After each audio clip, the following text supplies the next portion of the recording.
बिस्मिल्लाहिर्रहमानिर्रहीम। आप सबको हमारी तरफ से खुशामदीद। आप इस वक्त प्रोग्राम देखना शुरू कर चुके हैं सलाम जेके, और सलाम जेके में आप सबका स्वागत इस्तकबाल है।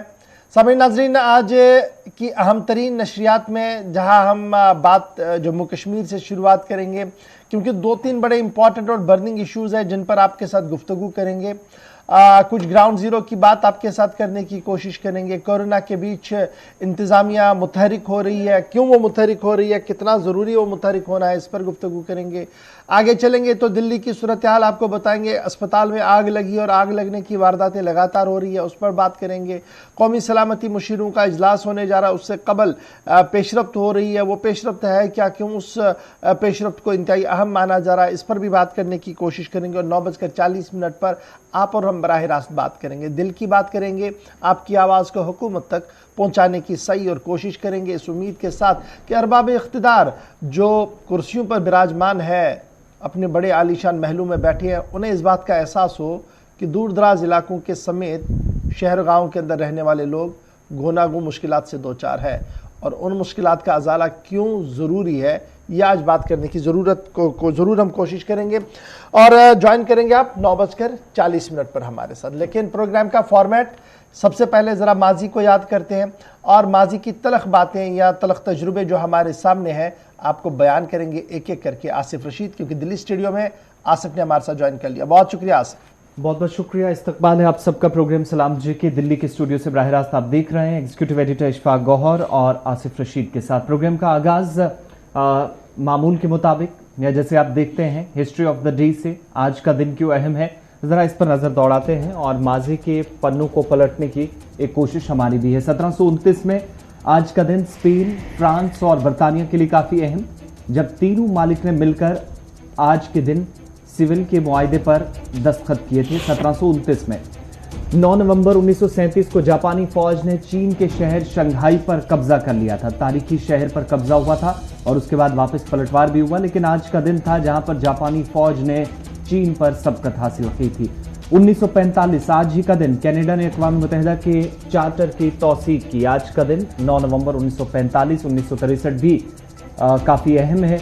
1945 के बाद जहां पर जापान के माई कोयले की कानों के अंदर धमाके से 458 अफराद की हलाकत हुई थी। इससे पहले एक शदीद जल्जला, और उसके कुछ दिनों के बाद 9 नवंबर को जहां पहले हफ्ते के दौरान जल्जले ने हजारों अफराद की जान ली थी जापान में, और उसके बाद माई कोयले की कान के अंदर धमाके से 450 से ज्यादा लोगों की जान आज ही के दिन गई थी। 1989 में बरतानिया में सजाए मौत पर मुकम्मल पाबंदी आयद कर दी गई थी। 1953 में आज का दिन कंबोडिया के लिए काफी अहम है, क्योंकि फ्रांस से कंबोडिया आज के दिन आज़ाद हुआ था और आज यौम आज़ादी है कंबोडिया का। तो ये वो अहम दिन और अहम वाक़यात जो आज के दिन यानी हिस्ट्री ऑफ द डे में जिन पर हमारी खास नज़र थी। और अब प्रोग्राम का आगाज़ करेंगे। खबरों की शुरुआत आज यूनियन टेरिटरी जम्मू कश्मीर के श्रीनगर जिला आपको लिए चलते हैं, जहां पर इंतजामिया ने अब एक और बड़ा फैसला लिया है। बड़ा फैसला उस वक्त सामने आया है जब 2 दिन पहले जिला तरक्याती कमिश्नर का बयान सामने आया, जिसमें उन्होंने इस बात का एतराफ़ किया कि जिले के अंदर केसेस इस शिद्दत से बढ़ रहे हैं कि हो सकता है कि कोरोना कर्फ्यू जैसी दोबारा सूरत हाल न सिर्फ बने, बल्कि जिले के अंदर एक बड़ी परेशानी आम लोगों के लापरवाही की वजह से या मुतअद्दिद मकामात पर इंतजामिया पर भी सवाल हैं, उसकी वजह से भी सामने आ सकती हैं। और जिला तरक्याती कमिश्नर के उस बयान के एक दिन के बाद यानी विद इन 24 आवर्स श्रीनगर जिले में कोरोना कर्फ्यू जहां पर इस वक्त तेजी से बढ़ रहा है, 60% से ज्यादा केसेज हैं, 5 वार्डों के 14 मकामात में 10 दिनों के लिए बंदिश आयद कर दी गई है, यानी कर्फ्यू नाफिज कर दिया गया है। तालीमी इदारे इन इलाकों के अंदर बंद रहेंगे और 7 से 11 बजे तक जरूरी अशिया आप खरीद सकते हैं। इंतजामिया ने इसके लिए टाइम दिया है। इन इलाकों के अंदर यानी जहां पर बंदिशें हैं, पाबंदियां हैं, श्रीनगर एडमिनिस्ट्रेशन ने ताज़ा जो हुक्मनामा जारी किया उसके मुताबिक खरीदो फरोख्त का एक वक्त जो है वो मुतय्यन किया गया है।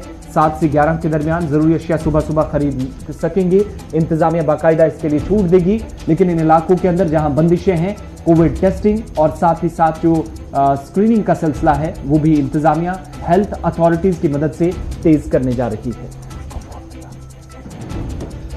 जनाब, 5 वार्ड, 14 मकामात, 10 दिनों के लिए बंदिशें आई। श्रीनगर जिला में कोरोना कर्फ्यू फिर लौट आया। तालीमी इदारे बंद रहेंगे, 7 से 11 बजे तक खरीदारी की इजाजत दे दी गई है। अब यह मामला क्यों? 92 कोविड पॉजिटिव केसेस सामने आए कश्मीर घाटी से और 3 लोगों की मौत भी जम्मू कश्मीर यूनियन टेरिटरी के अंदर पिछले इन दिनों से हुई है। और जब आप इसको और देखेंगे, जो कोविड लॉकडाउन और रेस्ट्रिक्शंस इंपोज की गई है, ये लाल बाजार का इलाका रहेगा जी। उसके साथ साथ हैदरपोरा, छानपोरा, बेमिना वार्ड नंबर 11, 32, 31, 27 और 24 श्रीनगर शहर के, और उसके साथ साथ बोटकदल, उमर कॉलोनी, बागवानपोरा, मौलवी स्टॉप, मिल स्टॉप और Lal Bazar, Shah Anwar colony, green avenue colony, Noorani colony और Hamdania colony, Tawheedabad colony, Maithan Chanpora, Hamdania colony in Bemina, ये वो इलाके हैं, एसडीए के इलाके हैं जहां पर आज से बंदिशें आयद रहेंगी। और कल भी आपने देखा होगा कि हमारी नशरियात के अंदर डिप्टी कमिश्नर श्रीनगर ने इस बात की वजाहत कर दी थी कि जनाब बड़ी मुश्किल हो रही है क्योंकि सूरत हाल इस तरीके। पिछले 24 घंटों के दौरान जो कोविड पॉजिटिव केस पाए गए दैट इज डबल डिजिट में है। 44 सिर्फ श्रीनगर शहर से पाए गए हैं, श्रीनगर डिस्ट्रिक्ट से, 10 बारामुल्ला से, 15 बडगाम से, 1 पुलवामा से, 4 कुपवाड़ा से, 1 अनंतनाग से, 6 बांडीपोरा से और 11 गांदरबल से केसेस जो है वो सामने आए हैं। तो जिला इंतजामिया ने श्रीनगर के 5 वार्डों के तहत आने वाले 14 इलाकों के अंदर 10 दिनों के लिए कोरोना कर्फ्यू नाफिज कर दिया है। जिला इंतजामिया की जानिब से जारी किए गए हुक्मनामे के मुताबिक जो वार्ड्स हमने पहले ही आपको बताए, यहां पर मुकम्मल तौर पर पाबंदियां रहेंगी। शादी के साथ साथ समाजी और मजहबी तकरीबात, कोरोना टेस्टिंग सहूलियात जो है वहां पर रखी जाएंगी, यानी शादी की तकरीब हो, समाजी और मजहबी तकरीब हो, वहां पर कोरोना टेस्टिंग दस्तयाब रहेगी, यानी कोरोना टेस्टिंग फैसिलिटियां वहां पर रहेंगी। इस हवाले से भी बाज़ाब्ता तौर पर इंतजामिया ने अलर्ट जो है वो जारी कर दिया। सीधे श्रीनगर चलेंगे जहां से हमारे साथ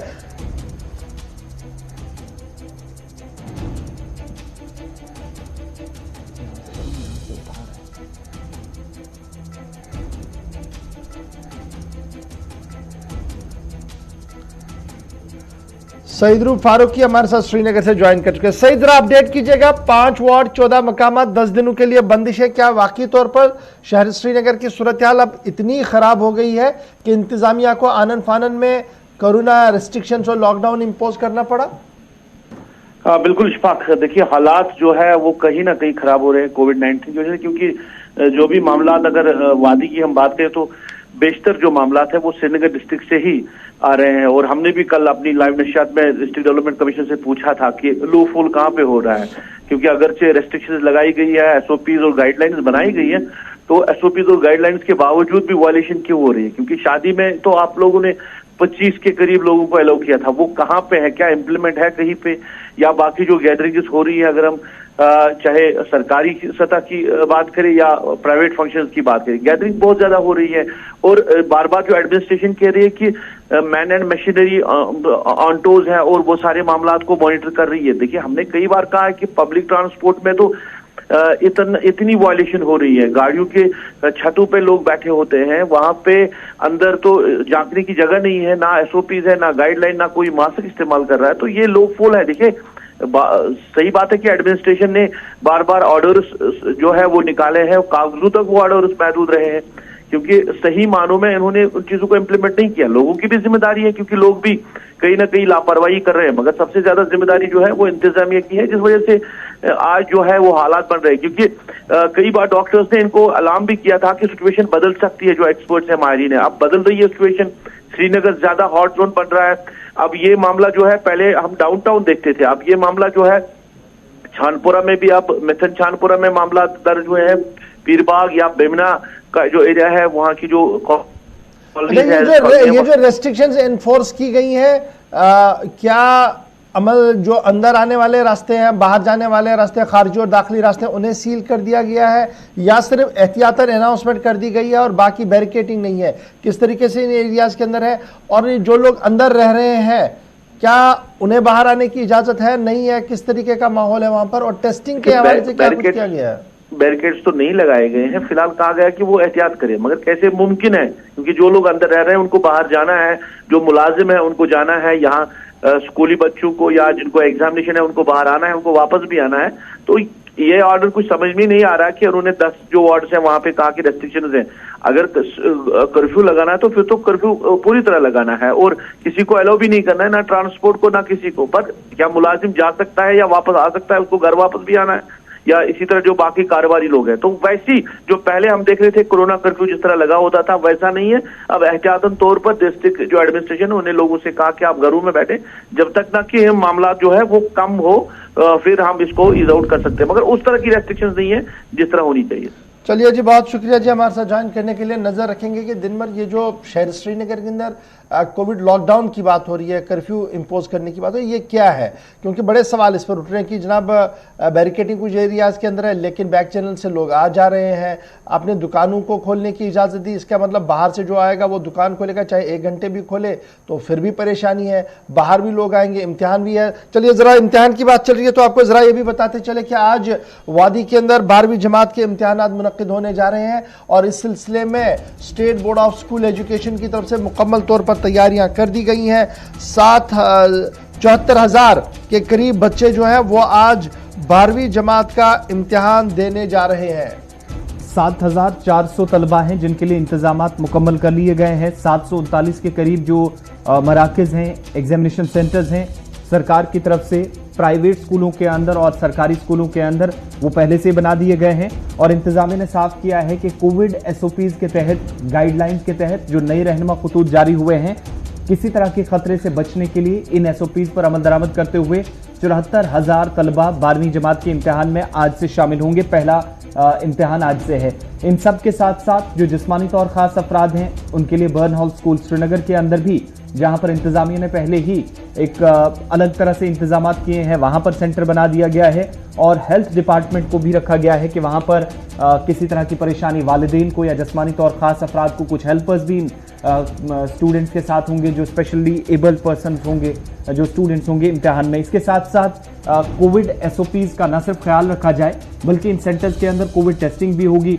स्क्रीनिंग का प्रोसेस होगा। उसके लिए डिपार्टमेंट ऑफ हेल्थ के साथ पहले ही बातचीत या मुशावरत कह लीजिए वो चल रही थी एजुकेशन डिपार्टमेंट की, जिसके बाद इंतजामिया ने मुख्तलिफ सेंटर्स के अंदर, तमाम सेंटर्स में आज के वक्त में टीमें भी तैनात करने के लिए पहले ही अहकामात सादिर किए हैं ताकि किसी तरह की परेशानी से बचा जाए। और वो बच्चे बॉडी टेम्परेचर देखने के बाद जिनको अंदर भेजा जाएगा, उनमें से अगर किसी को भी कोई परेशानी, बुखार, जुकाम या कोई और तकलीफ होती है तो उनके लिए अलहदा से इंतजाम किए जा सके इन कोविड के बढ़ते असरात के बीच। चलिए जी, इसमें यह भी कह दिया गया कि स्टेट एग्जीक्यूटिव जो कमेटी है उन्होंने जो डिजास्टर मैनेजमेंट को देखती है उनकी तरफ से बाज़ाब्ता तौर पर इसका अप्रूव किया गया था कि 10वीं और 12वीं जमात के इम्तिहानात हो, लेकिन उसके लिए लाजमी करार दिया गया कि हर दिन वालिदैन का कंसेंट, यानी वालिदैन की मर्जी होना लाजमी है। वो जो कंसेंट फॉर्म है वो बच्चे के साथ हर दिन होना चाहिए, किसी भी दिन वो चेक हो सकता है। और फिर सिलेबस से लेकर दीगर मामलात के हवाले से भी स्टेट बोर्ड की तरफ से पहली वजाहत जो है वो आ गई है। तो जॉइंट सेक्रेटरी एग्जामिनेशंस का मानना है कि मुकम्मल तौर पर तैयार है जी इंतजामिया इम्तिहानात के लिए, और आज से SOP गाइडलाइंस के तहत 12वीं जमात के इम्तिहान वादी कश्मीर के अंदर शुरू होने जा रहे हैं। और ये पहले से ही दोनों क्लासेस के लिए इंतजामिया की तरफ से एक राहत दी गई है कि अगर आप 70% नंबरात हासिल करते हैं, यानी किसी पेपर में 70% आप क्वेश्चन पेपर जो है वो अटेम्प्ट करते हैं, तो उसको 100% माना जाएगा। यानी सिलेबस में जो तखफीफ की गई थी 30% तक उसमें तखफीफ करके राहत तलबा को दी गई थी। दूसरी ये जो इजाज़त की बात है कि वालिदैन की इजाज़त के बाद ही या जो फॉर्म डेली उनके साथ होगा जब वो इम्तिहान देंगे, तो ये दोनों जमातों के लिए, चूंकि आज 12वीं जमात का इम्तिहान हो रहा है और 1-2 दिन के अंदर जब 10वीं जमात के इम्तिहानात भी लिए जाएंगे इन्हीं सेंटर्स के अंदर, तो वहां पर भी वालिदैन की कंसेंट जो है वो जरूरी तलबा के लिए। अब जब स्टूडेंट्स की बात हो रही है, हेल्थ डिपार्टमेंट की बात हो रही है, तो अगली खबर पे चलते हैं। और हेल्थ डिपार्टमेंट से जैसे हमने पहले श्रीनगर का जिक्र किया, तो डायरेक्टर हेल्थ सर्विसेज कश्मीर की तरफ से खुसूसी तौर पर हिदायत जो दी गई है वो चीफ मेडिकल ऑफिसर्स को की गई है, मेडिकल सुपरिटेंडेंट्स को की गई है, ब्लॉक मेडिकल ऑफिसर्स को की गई है कि हर उस हिस्से के अंदर जहां पर कोविड-19 के ज्यादा खतरात हैं या जो समाजी मकामात हैं, जहां पर मैरिज फंक्शंस हो रहे हैं, प्रोग्राम हो रहे हैं, भीड़ काफी ज्यादा रहती है, लोग एक साथ इकट्ठे होते हैं, वहां पर नजर रखी जाए और कोविड के पेश नजर टेस्टिंग का सिलसिला यहां पर भी तेज किया जाए और टेस्टिंग जो सहूलियात है वो यहां पर रखी जाए। डायरेक्टर हेल्थ सर्विसेज कश्मीर की तरफ से अहम मकामात पर कोविड टेस्टिंग सहूलियात दस्तयाब रखने की तमाम सीनियर अफसरान को, चीफ मेडिकल ऑफिसर्स, BMOs हों, इसके साथ MS हों, उन सभी को हिदायत दी गई है। शादी ब्याह की तकरीबात हों या किसी तरह का कोई समाजी या मजहबी प्रोग्राम हो, वहां पर भी अगर लोग इकट्ठे होते हैं तो पहले से ये फैसिलिटी होनी चाहिए ताकि कोविड केसेस की रफ्तार को कम किया जाए। एक और हुक्मनामा, श्रीनगर के अंदर 14 मकामात पर जहां बंदिशें आयद की गई हैं उन सबके साथ इंतजामिया ने, डायरेक्टर हेल्थ सर्विसेज कश्मीर ने ये हिदायत जारी कर दी हैं।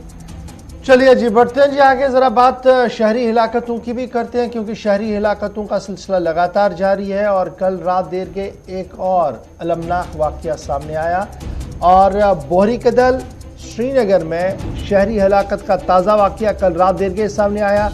सेल्समैन को नामालूम मुसल्लह अफराद की तरफ से गोली मार दी गई। इंतहाई जख्मी हालात में उसे अस्पताल लाया गया, जहां पर वो दम तोड़ बैठा। बांडीपोरा का मौलिक नौजवान कश्मीरी पंडित की दुकान पर पिछले 20 साल से काम कर रहा था। ये बड़ी बात है जी इसमें, लेकिन बड़ा मसला ये है कि सेल्समैन की हिलाकत का सिलसिला तो रात देर गए हमने देखा, उसके बाद ये कहा गया कि सिक्योरिटी जो है जी हाई अलर्ट पर है और पिछले 24 घंटों की जब आप बात करेंगे तो बैक टू बैक 2 किलिंग्स हुई हैं और अगर आप इसको 2 दिन के साथ जोड़ेंगे तो ये तीसरा इंसिडेंट है। पहला इंसिडेंट कहां पर हुआ था जी? बेमना के पास, जेवीसी के पास, जहां पर गोली चली थी। वहां पर भी इतला थी कि 2 लोग जख्मी हुए थे। बाद में पुलिस तस्दीक इसकी नहीं हो पाई, लेकिन गोली चली थी, इसकी तस्दीक हुई थी। मिलिटेंट वहां से फरार हुए। उसी दिन फिर दूसरा इंसिडेंट जो हमारे पास है वो बटमालू का है। पुलिस कांस्टेबल को नज़दीक से गोली मार दी गई, उसकी हलाकत हुई और उसके बाद अब ये तीसरा इंसिडेंट है श्रीनगर शहर के अंदर, जब ताज़ा तरीन सिविल कैजुअल्टी रात देर गए जो है वो की गई है। और जब ये सारी बातें हो रही थी, मोहम्मद इब्राहिम खान इस मोहल्लिक का नाम बताया गया है, जिस पर कल नामालूम मुसल्लह अफराद की तरफ से फायरिंग की गई है। बांडीपोरा ज़िले का रहने वाला था, लेकिन कश्मीरी पंडित माइग्रेंट की दुकान पर था। अब ये कश्मीरी पंडित है कौन जी? डॉक्टर संदीप मावा। ये नाम बड़ा मशहूर नाम है, क्योंकि आपको याद होगा कि ये वो आदमी है जो रिकन्सिलेशन फ्रंट का सदर भी है और लगातार एक मिशन के तहत कश्मीरी पंडितों की बाज़ाबादकारी के हवाले से, उनकी रियासत वापसी के हवाले से कोशिशों का आगाज़ कर चुके थे और तकरीबन 29-30 साल बाद उनकी जो मारूसी जायदाद थी वहाँ पर ताला चढ़ा था दुकान पर, उसको खोला और उसके बाद दोबारा से बोहरी कदल इलाके में इसने काम शुरू किया था और उस वक्त मीरवाइज, मौलवी उमर फारूक और सारे लोगों ने सताइश की थी, वो वहाँ पर आए थे और एक रिवाइवल ऑफ प्रोसेस एक चल रहा था। उसी दुकान पर, संदीप मावा की दुकान पर ही गोली चली है, जिसके नतीजे में उनका जो ये सेल्समैन था जो वहाँ पर निगरान था वो जख्मों की ताब न लाकर बाद में दम तोड़ बैठा है। पुलिस की तरफ से FIR कल रात देर गई दर्ज कर दी गई थी, तहकीक शुरू कर दी गई है, लेकिन ज़राया के मुताबिक आसपास की CCTV फुटेज से काफ़ी चीज़ें क्लियर हो रही है और ये क्लियरिटी जो हमें ज़राया से बताया जा रहा है कि बहुत जल्द इस केस से पर्दा जो है वो हट सकता है। लेकिन फिलहाल जो अब हम देख रहे हैं तो सिक्योरिटी एजेंसीज का ये मानना है कि जनाब एक तरफ से जहां ये कार्रवाई ज़रूर हुई है, लेकिन एंटी मिलिटेंट ऑपरेशंस भी चलाए जा रहे हैं और लगातार एंटी मिलिटेंट ऑपरेशंस के दौरान कल 2 मिलिटेंटों की गिरफ्तारी भी हुई और 3 बालाई वर्कर भी गिरफ्तार हुए हैं सूबा कश्मीर ने। कुल मिलाकर 5 लोगों की कल गिरफ्तारी भी अमल में लाई गई है। लेकिन बड़ा दिलखराश वाकया उस वक्त देखने को मिला जब बांडीपोरा का नौजवान जो सेल्समैन की हैसियत से काम कर रहा था वो मारा गया बोहरी कदल श्रीनगर के अंदर। इस इंसिडेंट के फौरन बाद उमर अब्दुल्ला का ट्वीट सामने आया जिन्होंने इस पूरे मामले की मजम्मत की है और हुकूमत से एक माहौल को कायम करने की दरख्वास्त की है। उसके बाद peoples democratic party, Jammu Kashmir Apni party और दीगर जमातों की तरफ से भी बयानात का सिलसिला जो है वो जारी। आज अगर हम सुबह से अभी तक की बात करें तो शहर खास के अक्सर हसास इलाकों के अंदर सिक्योरिटी का निज़ाम सख्त कर दिया गया है। CRPF की डिप्लॉयमेंट बहुत सारे इलाकों के अंदर है।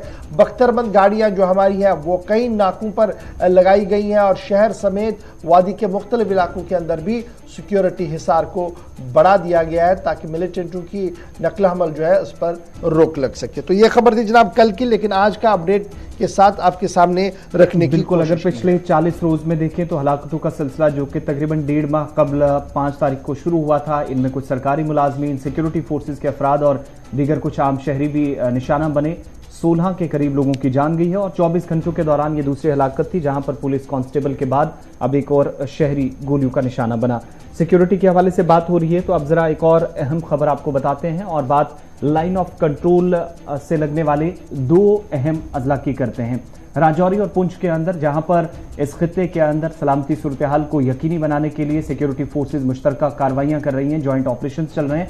और चाहे वो राजौरी की बात हो, पुंछ की बात हो, या दोनों अजला को मिलाने वाली शाहरा हो जो जम्मू के साथ भी टकराती है, उस शाहरा पर भी सिक्योरिटी काफी सख्त है, चूंकि 3 माह के दौरान 5 मुख्तलिफ एनकाउंटर्स हुए हैं। चाहे कहीं पर गन फाइट के दौरान कोई मिलिटेंट हलाक हुआ हो या ना हुआ हो, लेकिन मिलिटेंटों के साथ राब्ता जरूर हुआ है, गोलियों का तबादला हुआ और दरअंदाजी के साथ बराह रास्त राब्ते की गिरफ्तारी के इल्जाम में 5 लोगों को गिरफ्तार दोनों अजला से किया गया है। और दोनों जिलों के अंदर Jammu Kashmir police, CRPF, BSF, चाहे वो बॉर्डर एरियाज हों या निचले इलाके हों, शहर के अंदर उन इलाकों के अंदर न सिर्फ ऑपरेशन तेज हुए हैं, बल्कि दोनों अजला में फोर्सेज ने 5 लोगों को गिरफ्तार भी किया है। और पुलिस का दावा है कि दरअंदाजी करने वाले जो लोग थे या दरअंदाजी जिनकी वजह से हो पाई है, उनके साथ बराह रास्त राब्ते में ये लोग थे जिनकी गिरफ्तारी दोनों अजला से, चाहे वो थना मंडी का इलाका हो, बाटा दूरिया का इलाका, 1 माह तक जहां पर तकरीबन ऑपरेशन चला, और वो इलाके जो लाइन ऑफ कंट्रोल से बहुत नजदीक है। और अब बालाई हिस्सों के अंदर बर्फबारी पड़ना शुरू हुई है, तो निचले इलाकों के अंदर लोगों की मूवमेंट शुरू हुई है। पुलिस और दीगर एजेंसियां भी मुतहरिक नजर आ रही हैं कि इन लोगों के मूवमेंट के साथ कहीं लाइन ऑफ कंट्रोल के करीबी इलाकों में दरअंदाजी के वाकयात में इजाफा ना देखा जाए। इसके लिए अब ऑपरेशन मजीद तेज हुए हैं, चूंकि 3 माह के दौरान इन दोनों इलाकों के अंदर बीच वाले एरियाज में लाइन ऑफ कंट्रोल के बहुत करीब 5 मुख्तलिफ एनकाउंटर्स हो चुके हैं। और अभी जो ताज़ा तरीन खबर हमारे पास आ रही है वो ये है कि जो पुंछ और राजौरी के सब डिविजन्स है वहाँ पर सिक्योरिटी को हाई अलर्ट पर कर दिया गया है और उन बालाई और उन लोगों पर गहरी नज़र रखी जा रही है जो सिक्योरिटी ड्रिल के अंदर आए हैं, सिक्योरिटी ग्रिड के अंदर आ रहे हैं, राडार के अंदर आए हैं। तकरीबन 20 से ज़्यादा लोगों पर गहरी नज़र रखी जा रही है। कुछ लोगों से पूछताछ मुकम्मल हो गई है, कुछ लोगों से पूछताछ हो रही है, और जिनसे पूछताछ मुकम्मल हो गई है वहाँ से कुछ और शवाहिद जो है वो मिल रहे हैं जिसके तहत मज़ीद गिरफ्तारियाँ हो रही हैं। और उसमें से एक शख्स जिसको पाकिस्तान से टेलीफोन भी आया था, उसकी बिना पर उसकी गिरफ्तारी भी की कर दी गई है। तो फिलहाल बटादूरिया इलाके में जो ऑपरेशन शुरू हुआ, उसके बाद जो back to back operation Poonch Rajouri के अंदर चले, उसका पस मंजर ये है अब कि लगातार सर्च ऑपरेशन भी चल रहा है और उन मुश्तबे अफराद पर गहरी नज़र पुलिस की तरफ से रखी जा रही है जिन पर यह शुबा है कि उन्होंने किसी न किसी तरीके से मिलिटेंटों की मुआवनत या मदद की है। तो ये खबर जनाब पुंछ राजौरी से है जहां पर लगातार गिरफ्तारियां हुई और ताज़ा तरीन इतलात के मुताबिक 2 लोग गिरफ्तार हुए हैं थना मंडी से, जिनकी शिनाख्त मोहम्मद राऊफ वलद मोहम्मद फारूक और वजीर हुसैन के तौर पर हुई है जो खबला एरिया का रहने वाले हैं। और उसके साथ साथ जो और 2 ऑपरेटिव्स पकड़े गए हैं उनकी भी शिनाख्त पुलिस की तरफ से ज़रूर की गई है। ताहम यह साफ कर दिया गया है कि फ़िलहाल मामला जो है वो आगे तहकीक के लिए बढ़ा दिया गया। बढ़ते हैं जी आगे, बात जरा श्रीनगर की भी करते हैं क्योंकि शहर श्रीनगर खूबसूरत है, जाज़बे नज़र है और यहाँ के कदीम फ़न और फ़नकार जो है वो हमेशा अपनी सलाहियत का लोहा मनवा चुके हैं। और यही वजह है कि एक बार फिर जम्मू कश्मीर इंतज़ामिया की जो कोशिशें और काविशें हैं वो रंग लाती हुई नज़र आ रही हैं। बिल्कुल, एक और सर्वे हुआ है और सर्वे के साथ साथ एक फहरिस्त तैयार की गई है तख्लीकी शहरों की। 49 शहर यूनेस्को की तरफ से दुनिया भर के अंदर जिनका इंतखाब हुआ, लेकिन जम्मू कश्मीर के अंदर भी श्रीनगर जिला एक बार फिर इन 49 शहरों में शामिल है। लेफ्टिनेंट गवर्नर हो, दीगर कई सियासतदान हैं, यहाँ तक कि वज़ीर आज़म के दफ्तर से भी अब जो है मुबारकबादी का सिलसिला तेज किया गया है। दरअसल श्रीनगर को भी तख्लीकी शहरों की इस फहरिस्त में जगह मिली है और इस शहरों के नेटवर्क के तहत यूनेस्को का टैग अब श्रीनगर जिले को भी मिल गया है। दस्तकारी या जो लोक फन है, इन दोनों शोबों में श्रीनगर इस फहरिस्त में शामिल हुआ है और यही वजह है कि अब कारीगर हों, दस्तकार हों, उन सभी लोगों को जो दस्तकारी से या लोक फन से वाबस्ता हैं उनको लेफ्टिनेंट गवर्नर के दफ्तर से भी मुबारकबाद पेश की जा रही है। और श्रीनगर जिले को टॉप ऑफ द लिस्ट इन 49 शहरों में जिनकी यूनेस्को ने आलमी सतह पर एक लिस्ट जारी की है, श्रीनगर भी सरे फहरिस्त है। बड़ी बात यह है कि इन 2 कामों की वजह से जहां पर रिवायती जो दस्तकारी है उसको भी एक बार कंसीडर किया गया है आलमी सतह पर, और यूनेस्को के अंदर बैठे जिम्मेदारान ने आलमी सतह पर नजर रखने वाले बड़े शहरों में लोगों ने इसको इस फहरिस्त में शामिल करने से कबल इन दोनों शोबों पर नजर रखी। और दूसरी बात, लोक फन रिवायती यहाँ पर जो दस्तकारी है उन दोनों को शामिल करके यूनेस्को की लिस्ट में 49 शहरों में श्रीनगर जिला भी शामिल हो गया है, जिसके लिए लेफ्टिनेंट गवर्नर ने वज़ीर आज़म का शुक्रिया अदा करते हुए श्रीनगर के या वादी कश्मीर के जो दस्तकार हैं, कारीगर हैं और दीगर तमाम लोग जिनकी काविशों से हो पाया है, इजहार तशक्कुर किया है।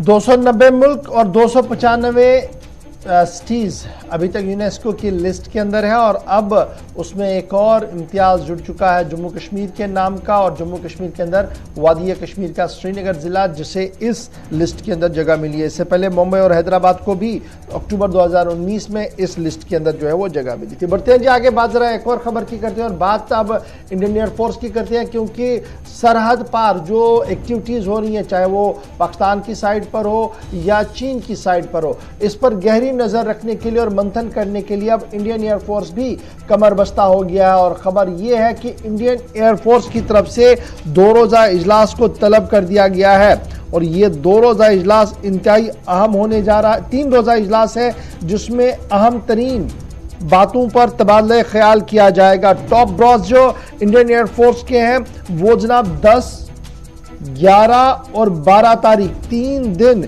लगातार सिचुएशन को डिस्कस करेंगे और ये सिचुएशन विज़ाविज़ चाइना और पाकिस्तान जो है इसे डिस्कस किया जाएगा कमांडर कॉन्फ्रेंस के अंदर। इंडियन एयरफोर्स के कमांडर कॉन्फ्रेंस की तारीखों का ऐलान कर दिया गया है। 10, 11 और 12 नवंबर को ये इजलास, 12 अक्टूबर को ये इजलास जो नवंबर को होने जा रहा है और इस इजलास की अहम तरीन बात यह है कि air chief marshal VR Chaudhari जो हैं जिन्होंने टेक ओवर 1 अक्टूबर को किया था, उनकी सरबराही में ये पहला इजलास होगा जिसकी सदारत वो खुद करेंगे और उनने खुद लद्दाख के फोरफ्रंट पर भी काम किया है और हसास तरीन मकामात पर उन्होंने अपनी खिदमत पहले ही अंजाम दी है। और माना जरा कि air chief marshal RK Chaudhari की सरबराही में जब आज का ये इजलास, कल से जब ये इजलास शुरू होगा तो इस इजलास के अंदर विज़ाविज़ पाकिस्तान और विज़ाविज़ चाइना, ये दोनों सरहदें जो लद्दाख के अंदर इस वक्त सबसे ज़्यादा एक्टिव मानी जा रही है, इस पर क्या कुछ हिकमत अमली तैयार करनी है, इस हवाले से जो है वो हतमी शक्ल दी जाएगी। इंडियन एयरफोर्स की तरफ से पहले ही MiG-29 फाइटर जेट्स और दीगर जो जहाज़ हैं उन्हें फॉरवर्ड एरियाज में ले लिया गया था मई जून लास्ट ईयर के महीने में, और तब से लेकर स्लॉटीज भी चल रही हैं, तब से लेकर मुख्तलिफ रैकीज भी चल रही हैं और फिजा से ज़मीन पर नज़र बराबर जो है वो रखी जा रही है। लेकिन इस कॉन्फ्रेंस का होना, 3 दिन की कॉन्फ्रेंस का होना, मतलब जम्मू कश्मीर की मौजूदा सूरत हाल से लेकर पाकिस्तान और चीन की सरहदों तक हर चीज़ पर गहरी नज़र रखी जाएगी। इस कॉन्फ्रेंस के अंदर क्या कुछ होगा इस पर हमारी गहरी नज़र रहेगी और आपको पूरा अपडेट भी करते रहेंगे। चलिए बढ़ते हैं आगे। लेफ्टिनेंट गवर्नर इंतजामिया के कुछ और फैसलों की बात करते हैं और लेफ्टिनेंट गवर्नर मनोज सिन्हा की सदारत में एक और अहम मीटिंग हुई है और मीटिंग में इस बार जिला तरक्याती कमिश्नर या SPs नहीं बल्कि तमाम सेक्रेटरीज को मदऊ किया गया था और उनके साथ मशावरत मुख्तलिफ महकमों के कामकाज पर चल रही थी। लेकिन सबसे बड़ा मामला दफातर फाल बनाने के लिए 1 माह की डेडलाइन मुकर्रर कर दी गई है। पॉलिसी इकदाम हों, तरक्याती मंसूबे हों, उनमें तेज रफ्तारी लानी हो या सरमा के दौरान जिनको कंप्लीट करना था, उन सभी पर तफसीली तबादला ख्याल हुआ है। और लेफ्टिनेंट गवर्नर से मुशावरत के बाद इंतजामी सेक्रेटरीज की जो मीटिंग हुई है, इसमें आज के वक्त में जो तरक्याती मंसूबे जारी हैं, पॉलिसी इकदाम लेफ्टिनेंट गवर्नर इंतजामिया के हैं और बरवक्त तकमील पर तबादला ख्याल किया गया है। मीटिंग में यह भी कहा गया कि हुकूमत की तरफ से मुख्तलिफ जो पॉलिसीज हैं और इकदाम हैं, इनको पायदार तरक्की के हदफ को हासिल करना इंतजामिया का इस वक्त जो वाहिद टारगेट था उसके तहत काम होना चाहिए। और मुशावरत में 1 माह का वक्त, जो आज के वक्त में सबसे बड़ी परेशानी थी कि दफातर को, आज जो लेफ्टिनेंट गवर्नर की सदारत में जब मीटिंग हो रही थी तो इस पॉइंट पर बहुत ज़्यादा डिस्कशन हुआ है और वह है दफातर को दफातर जो है उनको फाल बनाना, यानी डिजिटल प्रोसेस जो है उसको मजीद तेजी के साथ अब हर दफ्तर के अंदर, यानी 1 माह का वक्त लेफ्टिनेंट गवर्नर ने दे दिया है कि हर एक दफ्तर अब गवर्नेंस के निज़ाम में लाया जाए, यानी इंटरनेट, ईमेल के जरिए से हर एक चीज़ का पता हो और हर फाइल ऑनलाइन हो। इस सिलसिले में सिर्फ 1 माह का वक्त दे दिया गया। Chief secretary